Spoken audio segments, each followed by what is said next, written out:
Bonjour Ludovic Partica, bienvenue. Bonjour Thomas. Vous êtes le dirigeant cofondateur de Primobox. Vous l'avez créé quand et surtout pourquoi ? Primobox créé en 2007, déjà au tout début de la dématérialisation, pour apporter aux entreprises une solution de dématérialisation des bulletins de paie, principalement, et des coffres-forts électroniques, au tout début du marché. Ouais. Donc vous étiez plutôt pionnier. Qui sont vos clients aujourd'hui ? Aujourd'hui, on s'adresse à toutes les entreprises de toute taille, principalement des entreprises de 500 à 10 000 salariés, tous secteurs confondus, dans le commerce, dans l'industrie, dans le service, puisqu'effectivement, aujourd'hui, ça apporte des solutions très concrètes dans l'air du temps. Oui.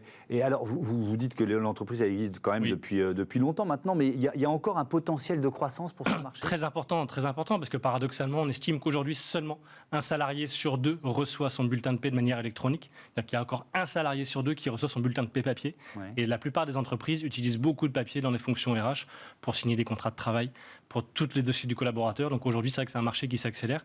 Et même si effectivement on l'a adressé depuis presque 15 ans maintenant, c'est depuis 3-4 ans qu'on sent vraiment cette ébullition dans ce marché-là. Est-ce qu'il y a eu une accélération là depuis 2 ans avec les confinements, avec la numérisation un peu accélérée de la société ? Oui, on sent effectivement que les fonctions RH qui ont été très chahutées pendant cette vague, qui le sont encore, qui utilisent beaucoup de papier, le télétravail subi et tout le travail distanciel rend nécessaire cette dématérialisation. Donc aujourd'hui, c'est qu'il y a une maturité très forte et donc le Covid a eu un effet positif sur ces problématiques. Oui, sur ces marchés. Vous êtes basé à Pessac, c'est près de Bordeaux, labellisé entreprise numérique responsable. Ça suppose quelles actions ?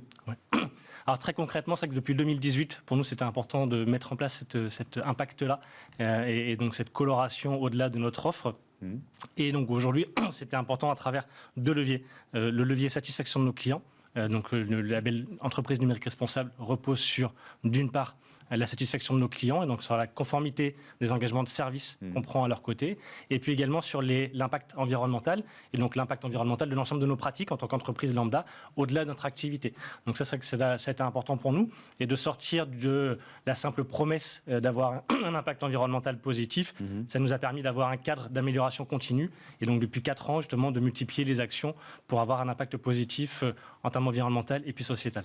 Vous êtes lauréat de la promotion 2022 du NA20 qui est porté par la French Tech de Bordeaux. C'est quoi NA20 ? C'est Nouvelle-Aquitaine. Nouvelle-Aquitaine, voilà, c'est ce que je cherchais. C'est évidemment une reconnaissance. Qu'est-ce que ça vous donne ? De la visibilité ? De la visibilité, effectivement, parce que c'est important pour nous de faire valoir ces actions-là et puis d'avoir justement ces améliorations continues.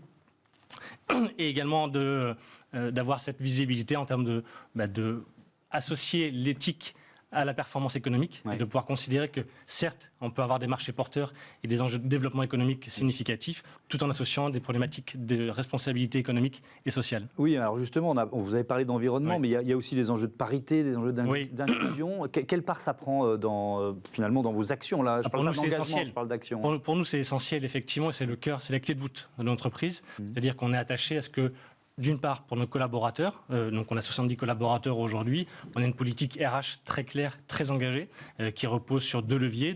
D'une part, un levier d'épanouissement. On est attaché à ce que chacun de nos collaborateurs soit épanoui à travers le travail, dans son poste, dans son équipe, dans l'entreprise. Et puis également un levier d'employabilité. Donc on est attaché à ce que chacun de nos collaborateurs, dans son parcours de vie Primobox, puisse acquérir des nouvelles compétences et rester employable sur le marché dans 2 ans, 5 ans, 10 ans peut-être, quand il quittera la société Primobox. Donc ça, c'est très important pour nous, d'avoir cet impact social pour nos collaborateurs et d'avoir un impact social également sur l'économie, donc sur la société au-delà de notre entreprise.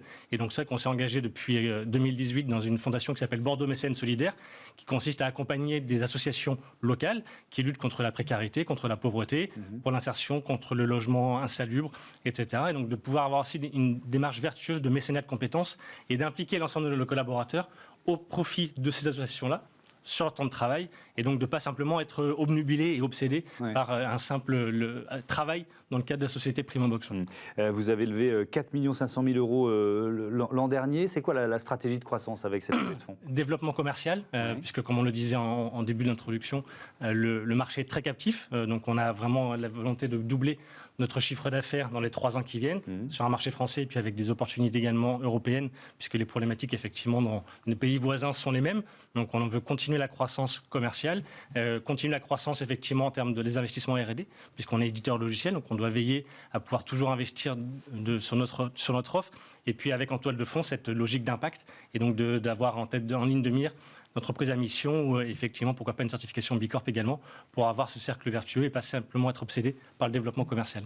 Merci beaucoup Ludovic. Merci à bon vent à Primobox. Voilà, c'est la fin de cette émission. Je voudrais remercier Joséphine Dacoury, qui est la productrice, programmatrice, la reine du jour, puisqu'elle a choisi de prendre la couronne avant même d'avoir goûté la galette, comment vous dire. Mais bon, je remercie aussi Carla Perruchon, qui est à ses côtés aujourd'hui, Alice Pitavi à la réalisation, Saïd Mamou au son. Salut, on va goûter la galette maintenant.